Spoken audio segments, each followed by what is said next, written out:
Welcome to another episode of Talk the Talk. Today I'm driving Jason's 66 Corvette Stingray.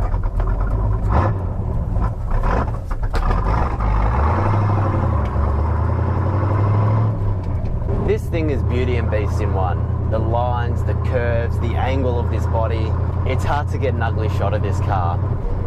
And beast mode, I mean old school 327 cubic inch V8, 4-into-1 exhaust, and when you put your foot down in this thing, it's an absolute animal.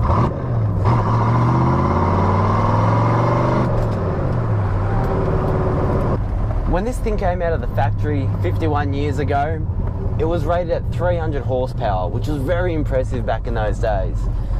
And you got to remember, this is a 327 model. You could opt out and get the 427 cubic inch V8, which would deliver about 425 horsepower. And when you're talking 425 horsepower, even in today's standards, when you hear that figure, you think of a performance car. So just think 5 decades ago, these cars were pumping out that much. Now, some of you may have seen a video going around on YouTube of a newer generation Camry versus one of these, a 327 Corvette. Now, the Corvette ran a 16-second quarter mile, and to put it bluntly, the Camry whooped its ass. But saying that, you jump in a Camry, you put your foot down, it feels like nothing's happening. You jump in a 66 Corvette, you put your foot down, the whole world feels like it's coming to an end.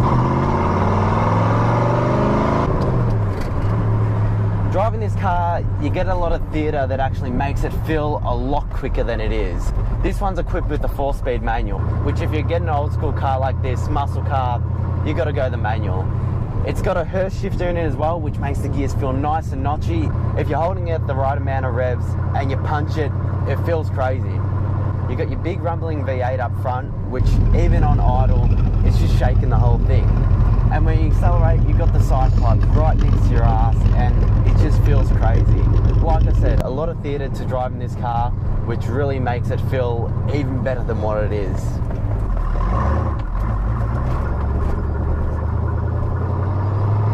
Now, what you put into this car is what you get out of it. There's a fine line as well. You can enjoy the hell out of this thing, but it might bite you in the ass.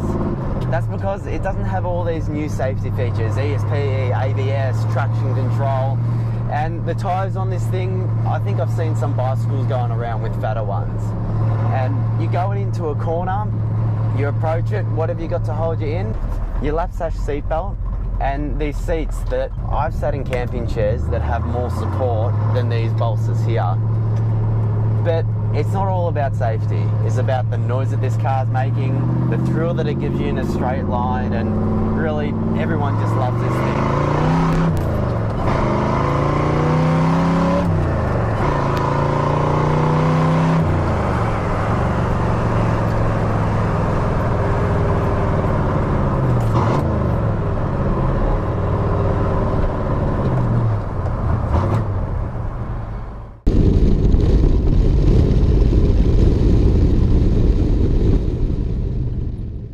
Jason's owned this Stingray for several years now, and besides a full paint job and Hurst shifter being installed, it's as it left the factory. He's a muscle car guy, but doesn't discriminate, having a few Fords under his ownership belt, including a 68 Fastback Mustang and a Tough F truck. He enjoys the feel of older cars, as it really makes you work for reward when driving it. Instead of confidence being served on a silver platter, you have to hunt for it and tackle it head on. You've really got to tame the beast. After over 50 years, this car is still as cool as cars get. Not like an old man wearing a backwards cap though. It represents its era and is more like rock and roll on wheels, with a glass of whiskey and cigar on the side.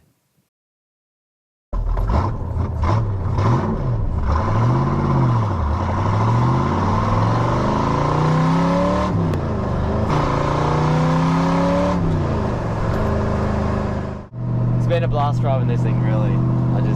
I can't wait to review the next muscle car, so I'll have to start searching around, get my hands on a Camaro or Mustang, just anything with that note.